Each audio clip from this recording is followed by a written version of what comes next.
All right. Well, Mr. G is live. Hopefully, I get some students that'll pop in here. So I know that I'm coming on a little bit later than I normally do. Unfortunately, circumstances beyond my control. I had something run over longer than I expected, so apologize for being later today than originally planned, but going forward with today's Read Aloud as if I was on time, so kind of a quick recap on what we read in Blackthorn Key yesterday.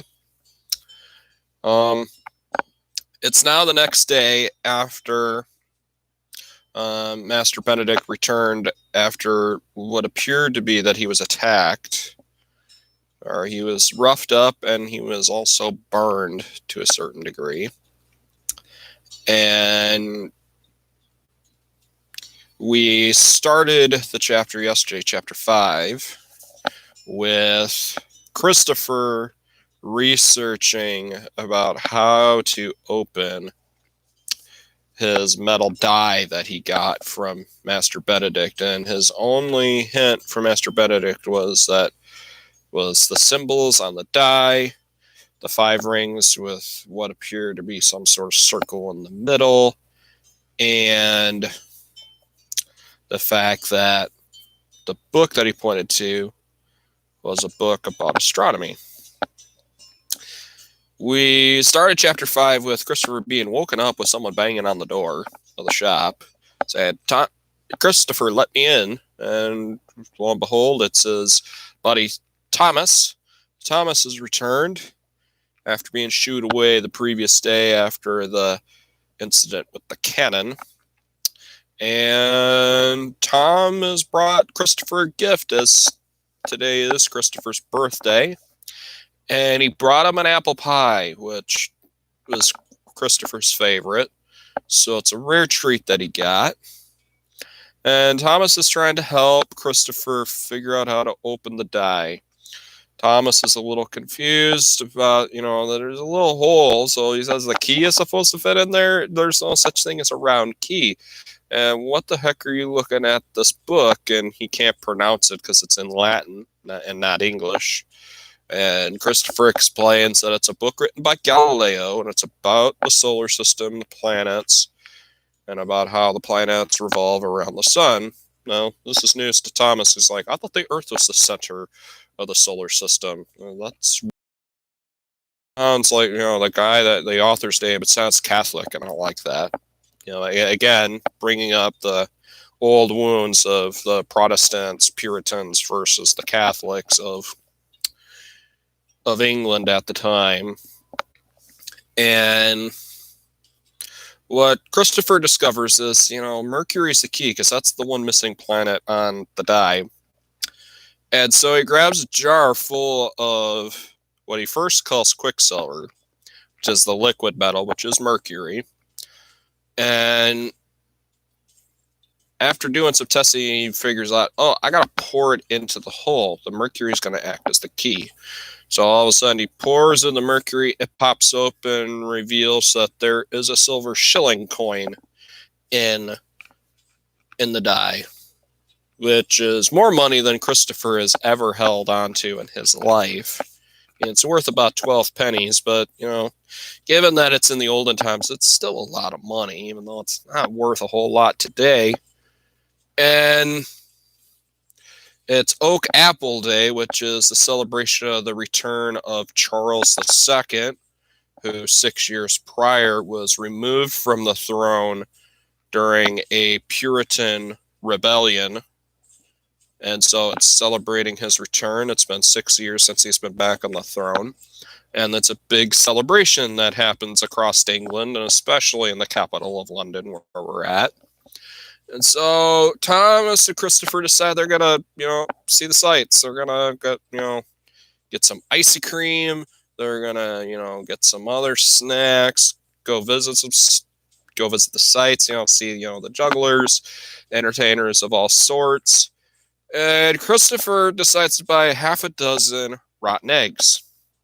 Now, On Oak Apple Day, you're supposed to wear some semblance of oak because Charles II hid in the branches of an oak tree from the Puritans during that rebellion, and he survived because he hid in the oak tree branches. So you have to wear oak or else you're going to get pelted with fruit, you're going to get pelted with mud, sometimes you're going to get pelted with animal manure, all kinds of stuff, to remind you that you're supposed to be wearing this on this day. It's supposed to be, God Save the King.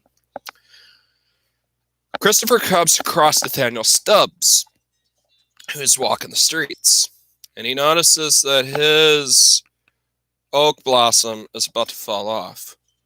So he's trying to entice people to knock it off so he can pelt him with his rotten eggs. Because he's still feeling sore that Stubbs whacked him the previous night with his cane. And he suspects that Nathaniel Stubbs had something to do with Master Benedict showing up the previous night, also very late and being badly beaten up and burnt. So he feels like he's got a score to settle with Stubbs. He meets a girl that was at Cripplegate Orphanage, where he was originally from. Her name is Sally. And Sally agrees that she's going to knock off the blossom and pelt the first egg. So it results with Christopher, a couple boys, Thomas, and Sally all pelting Nathaniel Stubbs with the rotten eggs because he doesn't have his lapel on anymore. And Christopher and Thomas make a run for it before Stubbs figures out who they are.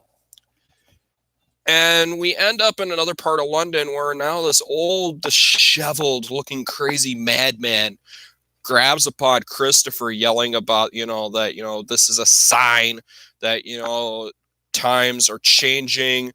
There is, a plague coming. There's, bad stuff happening, that the cult of the Archangel is behind it. So that's the first time we hear a drop about a cult that seems to be in action. And the madman seems to be talking about the murders that are going on in London, as was previously mentioned.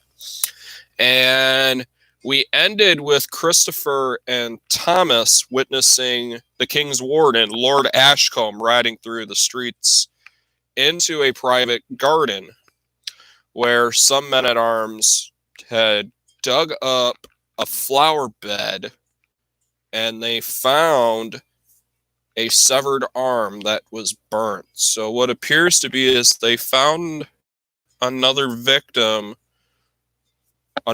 victim, buried in this private flower bed in a private gated garden. And that's where we kind of left things yesterday. So we're going to pick right back up with chapter 7.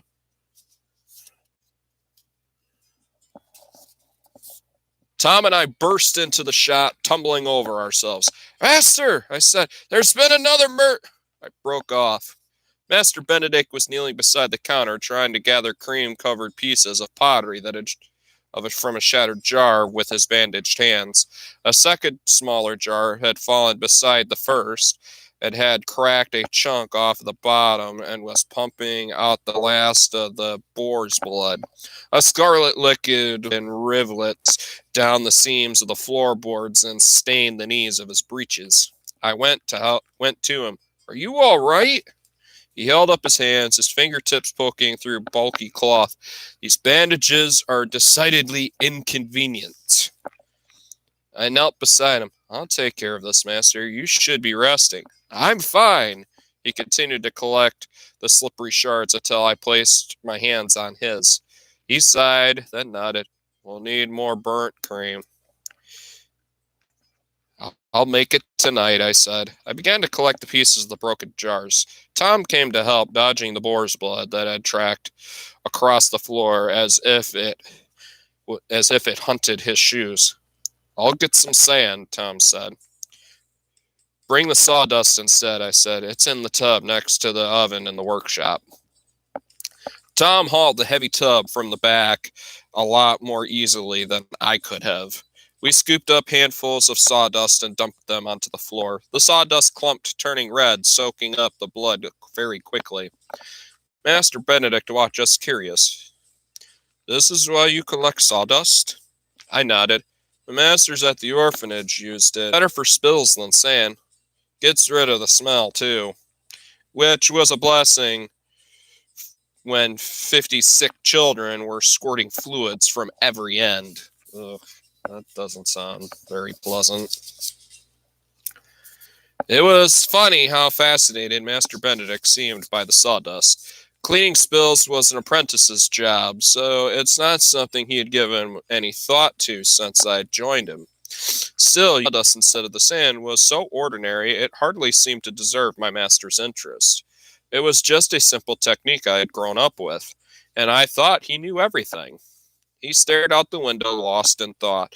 Then his eyes widened and he grabbed my shoulders. Master, I said, startled. He shook me. Magnificent boy! Well done! So very well done! Without even stopping to clean the cream off of his shirt, he grabbed his coat from its hook and threw it on and then ran out into the street. Wait, master! I need to change the dressing! I shouted after him, but he had already darted behind the rattling carriage and vanished into the holiday crowd. He hadn't even taken his sash of ingredients with him. It still hung on the hook behind the counter. Tom gave me a sidelong glance. Madmen everywhere today, he muttered, and for once, I couldn't disagree. All right. It is now Friday, May 30th.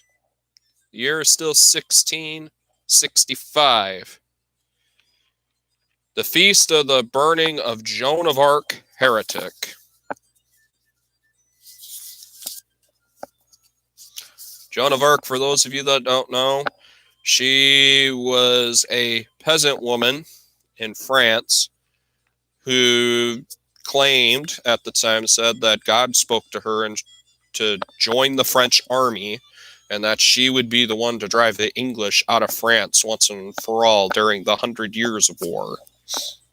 Unfortunately, she was captured and was tried and convicted of treason and convicted as a heretic, and she was burned at the stake, which was the common practice that you did with heretics at that time. Not a very pleasant way to go, I would say. But she was a very brave young woman and very successful helping the French drive the English out of France. But that's a little bit of history to kind of know who Joan of Arc is if you didn't know. All right, Chapter 8. I didn't know what to do. After cleaning up the spill, I made a new batch of Blackthorn Soothing Burn Cream, as promised. Then Tom and I went up to the roof, where we sat, legs dangling over the edge, with fistful of corn. Half of it we fed to Bridget, who had hopped between our shoulders. The rest we dropped over the side, trying to catch the kernels in the wigs of the gentlemen passing below. When Tom finally had to go home, I curled up by the fire in the shop with Master Galileo's book, waiting for my own master to return. I must have drifted off because I woke with the cry of six still in the chair. The fire long dead, the chill had settled into my bones, and my back ached like I spent the night shackled in the Tower of London's least comfortable rack. I prepped the shop for opening, sweeping the floors, yesterday's now dried mud, and I checked the stocks and made a note of what we needed from Monday's market. When I went up to the roof to feed the pigeons, while coming back down, it struck me. With all of London outside for yesterday's holiday, the cobblestone streets had been thick with mud, but there was no new tracks on the stairs. The door to Master Benedict's quarters was closed. Master? I called. There was no answer. I knocked lightly. Master, it's morning. Still, no answer. Normally I would have left him alone, but there was nothing normal about Master Benedict sleeping in on a workday. I went inside. His room was empty and his bed was still made. He hadn't returned. I knocked next door at Sinclair's, the confectioner's, on the other side. At Gorgham, the tailor's, but neither master nor apprentice had seen Master Benedict. The servers in the Missing Finger, the tavern across the street, where we sometimes ate supper, hadn't seen Master Benedict either. Worry fluttered in my stomach. I thought about the body that Tom and I had seen yesterday, burned and buried beneath an angel in a private garden. And it wasn't until I got a hold of myself that I remembered that I'd seen my master well after that poor man had been murdered. A voice pulled me from my terrible thoughts. Boy! Boy! Outside our shuttered shop, a pudgy woman in a faded green dress waved a ceramic jar at me. Excuse me. I recognized her. Margaret Wills, one of Baron Colby's servants. I need a refill, she hollered. Syrup of ipecac and emetic. I crossed the street, grumbling inside. I had bigger worries than Baron Gumble's vomit. I led her into the shop, then donned my blue apron and refilled her jar. I made a note of it in the ledger, adding the cost to the Baron's tab, which was already the size of a whale. I had planned to lock up and go look for my master again, but as Margaret Ref, Francis the publican came in with a nasty bottom rash. I took care of him, the prescription, anyway. He'd have to put the ointment on himself, and then Jonathan Tanner arrived, and before I knew it, the shop was packed. And then finally, Master Benedict stepped in from the workshop. A sack of lead had been lifted from my back. He was all right. In fact, other than the bags under his eyes, he looked very pleased indeed. I didn't have a chance to speak with him. He barely got a pace inside before he was swarmed. He sent a wary smile in my direction and got to work. By lunchtime, we had whittled the horde down to 5. Me and William Fitz and his seeping earlobe, Master Benedict with Lady Brent's swollen hand, and 3 more waiting before we could break. I had just finished writing up Mr. Fritz's account in the ledger when Lady Brent said, "Are you listening to me, Mr. Blackthorne?" My master was standing behind the counter, stared past her out the front of the shop. I tried to see what he was looking at, but there was a customer blocking the window, a stocky boy of around 16 wearing his own blue apron, smirking at the still unrepaired bear in the corner. "Mr. Blackthorne," she said again. Like, "Oh, 1 minute, madame. I need to check our stock." And when he returned a minute later, he looked pale. "Well," Lady Brent said, "can you make it?" Master Benedict wiped his forehead. Yes, of course. It will be ready on Monday." He really did not look well. I tried to catch his eye, but he barely glanced at me. He turned away, scanning the shelves, and then went to the ledger on the counter. "Christopher," he barked. I jumped. "Come here," he said.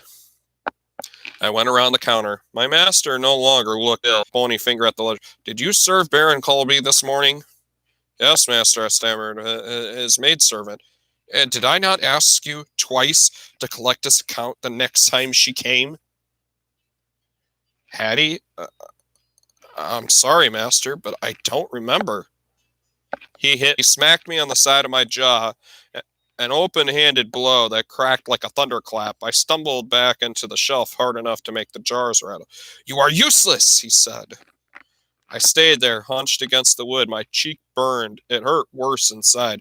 I felt all the customers' eyes on me. Lady Brent watching curiously. The boy by the door freshly entertained by the show behind the counter. "Do something right," Master Benedict said. For once, he snatched a handful of pennies and a few worn shillings from the strong box.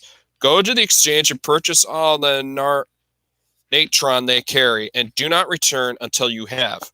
"But," his narrowing eyes stopped me. I bowed my head. "Yes, master." "And get Lady Brent her electuary and the lemon juice." I brought him the jars. He huffed. "I apologize for my apprentice, Lady Brent," he said. "Not necessary, Mr. Blackthorne," she said. "Servants need a firm correction. My husband purchased a bamboo whip from the Orient for just this kind of purpose." "Did he buy an elephant as well? It would take a kick from one to fix this boy." She laughed, and so did he, and I fled. I barely saw where I was going. I was so blind, I almost walked straight into an older boy twice Tom's size, throwing dice with a long-haired friend in the alley behind our house. I mumbled an apology and went around them, each step echoing the pounding in my head. He'd hit me. My cheek still stung, and my hand hurt too. It wasn't until I looked down that I realized it was because I was clutching the coins he had given me so tightly they'd cut into my skin. I didn't understand. I'd swear on my life he hadn't asked me to collect for Baron Columby's account. And sending me for Netron? Netron came to the market on Wednesdays. They'd be out of stock by now. Something had to be wrong. I'd seen Master Benedict angry before, angry before, made him angry before, but never like this. I wanted to go back, talk to him, plead with him to tell me what I'd done. But he ordered me not to return, and he'd hit me. I wiped my eyes with my sleeve. The Royal Exchange was packed. Traders jammed shoulder to shoulder, hawked their wares, shouting, haggling, arguing. I went to every stall, each time got the same answer. Nothing today, lad. Try next Wednesday. Fingers, it smelled faintly of rotten tomatoes. Mad apple, the first remedy Master Benedict had ever taught me. In small doses, it helped asthma patients breathe. Any more than that, it became a deadly poison. What was the jar doing left open? I couldn't hear any conversation from the shop. The light in the open doorway was as dim as it was in here. I frowned again. Sunset was still a few hours away. The shop shouldn't be quiet. I moved toward the door. My shoes squelched. I lifted a foot and saw a pool of liquid underneath. Streaks led away from it, long dark tracks as if something heavy had been dragged, leaking. I followed them. The shop shutters were closed, the fire dead in here too. The front door was locked, the bolt thrown, the sodden trail smeared across the floorboards, turning crimson. A smell, hot, metallic, filled the room, and there in the middle of it all was my master. They had left him slumped against the front counter, his wrists and ankles bound with rope, his shirt was ripped apart, his stomach too. His eyes were open, he stared back at me. But he couldn't see me, and he wouldn't. Never, ever again.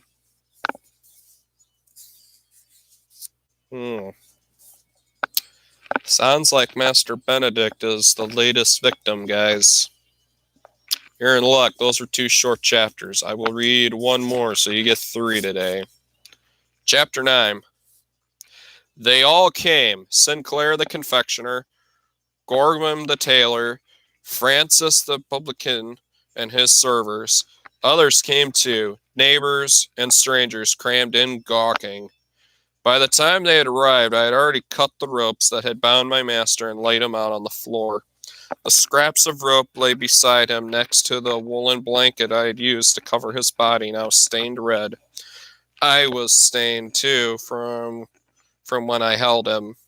Now I sat beside him, my hands over the blanket, resting on top of his chest. Everyone else stood around useless, just like me. Sinclair leaned over. Come, lad, he said gently. Let's get you out of here. I swatted them away. I didn't want them here. This was our home.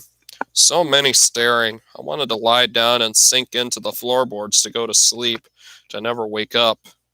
Someone else cleared the room for me. Bad news travels on wings. It was the king's men, and the 2 soldiers I had seen yesterday. They pushed through the crowd, the same man following them. Everyone went silent. Lord Ashcombe stepped forward, stood beside me. Up close, his scarred cheek twisted like a map of hell. He tilted his head toward the mob. Get out, he said. For a moment, no one moved. Lord Ashcombe turned, barely a glance over his shoulder. He didn't have to ask again. I stayed with my master, while the others shuffled out. One of the king's men put a hand on my collar. I smelled oil leather and sweat. Leave him, Lord Ashcombe said. The soldier took his place beside his partner guarding the door. Lord Ashcombe crouched and pulled the woolen blanket away. His eyes flicked over my master's body, his blood. I traced a thumbnail in the grain of wood. You found him? Lord Ashcombe said. I nodded. And you are? Christopher Rowe, I said. He was my master. The king's warden looked at the ropes I had sliced from Master Benedict's body. The ends, frayed and feathery, had already begun to soak up his blood. Why did you cut these away? I looked up at Lord Ashcombe. What was I supposed to do? For a moment he didn't respond. Then he said, Say what you know. I told him, most of it anyway. Opening the shop, Master Benedict's return, being sent from the natron, coming back. I didn't say that he hit me. I didn't tell him the last words he said. Kneeling next to me, Lord Ashcombe scanned the room. I could feel his heat. Did your master often stay out all night? Never, I said. He went out most evenings, but he always came back at around midnight. Why not yesterday? I don't know. Was he in a dispute with anyone? Nathaniel Stubb, I said, the apothecary. He wants our shrub. He threatened my master. I told him about Stubb's visit on Thursday night, and someone attacked him that evening. I pulled the dressing from my master's shoulder to show the burn underneath it. His flesh was so cold. Was your master especially devout? Lord Ashcombe said. The question it threw me. Yes, he took me to services on Sunday, and he honored the festivals. The Church of England, of course. How did he feel about His Majesty? That made me angry. He was loyal, always, like every true Englishman. Lord Ashcombe stood. He stepped over the shelves slowly. He traced a finger across the spines of the books. Then he stopped. I thought you said your master was Church of England. He was. Lord Ashcombe pulled a tome from the shelves. It was large and bound in light brown leather. He held it out so I could see the cover. The Saints of the Roman Catholic Virtue. Master Benedict had given me that to read 3 months earlier. It's just a book, I said. Part of my studies. We're Church of England, asked Reverend Wright. Lord Ashcombe flipped through the pages, studying the illustrations. Do you have any more works on religion? He said. Or the worlds beyond? On heaven? Or hell? Master Benedict has books on everything. Had, I thought. Not has. Not anymore. Did he talk to you about what he was reading? Every day. Lord Ashcombe looked up from the book. Did he ever talk about the cult of the Archangel? The words of the madman echoed in my skull. The cult of the Archangel hunts. I wrapped my arms around myself. My blood-stained shirt stuck wetly to my chest. Bitterness swelled inside. Lord Ashcombe was His Majesty's protector. Where was our protector? Where was the king's warden when we needed him? Why had they come after us? Why did they have to hurt my master? And where had I been while he was dying, when Master Benedict needed me? I bowed my head. Well, Lord Ashcombe said. Master Benedict didn't believe there was a cult, I said. Lord Ashcombe grunted as if I had just said something incredibly stupid. Sitting beside the cult's obvious handiwork, I guess I had. So, he said, Lady Brent was the last customer he saw before he sent you out? No, I said. William Fitz was here, and Samuel Waltham. There were 2 more, but I don't know who they were. Describe them. I tried to picture them. There was an apprentice of about 16 years old, a little taller than me, big, muscles, not fat, reddish hair. The other was a man, maybe 30 or so. It didn't really look at him. He was wealthy, I think. His coat was nice. He had a long black wig, the kind with the curls over the ears. His nose was crooked like it had been broken. Anyone else waiting out around outside, casing the shop?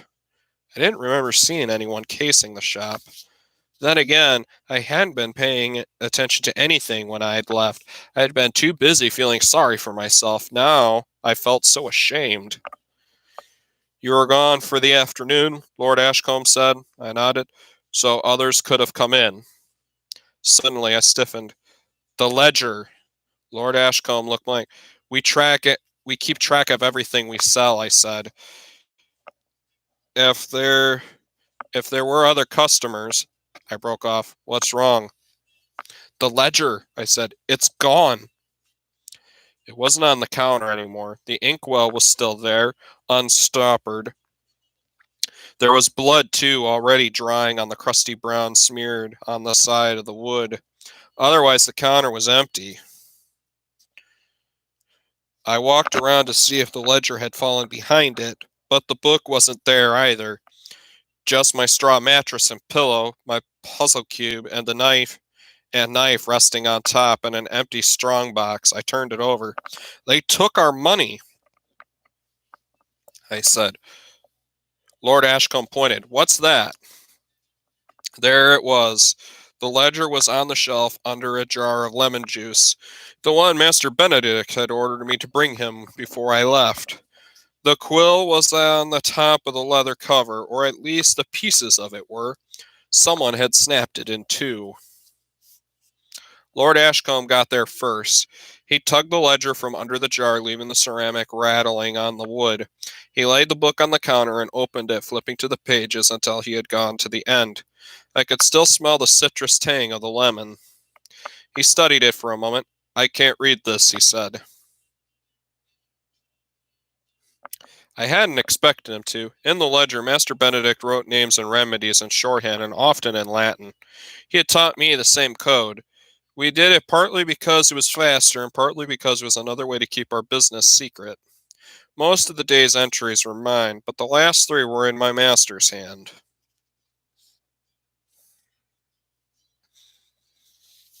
Alright, guys, so this is the notation in the ledger. Again, it's in code. There's going to be a lot of codes in this book, I think. I stared. Lord Ashcombe watched me. Is there something wrong? He said. No. I felt my face grow hot. These are notes. Reminders to buy more ingredients that we're out of. Oil, virtual, and others. The numbers say how much. I left my hand on the page. He didn't write down Lady Brent's sale or anyone after. The black wells of Lord Ashcombe's eyes seemed to bore right through me. He knows, I thought. He knows you're lying. He was about to speak when the front door creaked open. He turned, and so did the guards. I did it without thinking. My fingers had clutched around the page and pulled it just before I slapped the ledger shut. With the commotion at the door and the noise from the street, no one appeared to notice that I ripped the page out.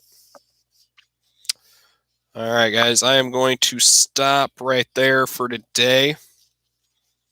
That is 3 chapters that we got today. So a lot has happened, and unfortunately, some of it wasn't good. Master Benedict is no longer alive now, unfortunately. And we're not sure who's responsible. Lord Ashcombe seems to think it's the cult of the Archangel, and he was questioning, did Master Benedict have sympathies toward the cult? Asked whether he was Catholic or not because he had a book about Catholicism in his library. Also asking were they members of the Church of England, so that's the official church that's sanctioned by the King of England at the time. And When they found the ledger that was supposed to track all the day's business, it was in code. Christopher said it was a shopping list of supplies that they needed. But apparently Lord Ashcombe doesn't believe it, and Christopher's inner monologue said that he knows that I'm lying. And he's now ripped the page out with the commotion at the front door, catching Ashcombe and his 2 men-at-arms' attention. So, I guess when I read tomorrow, we will learn more about what's on that page and what Christopher is not telling Lord Ashcombe. Can he trust Lord Ashcombe? Is he a trustworthy guy, even if he's the king's man? Is the cult of the Archangel behind the murder of Master Benedict and all the other murders? Who knows? But we'll find out more tomorrow when I read again. Thank you so much, guys, for joining me today on this Read Aloud.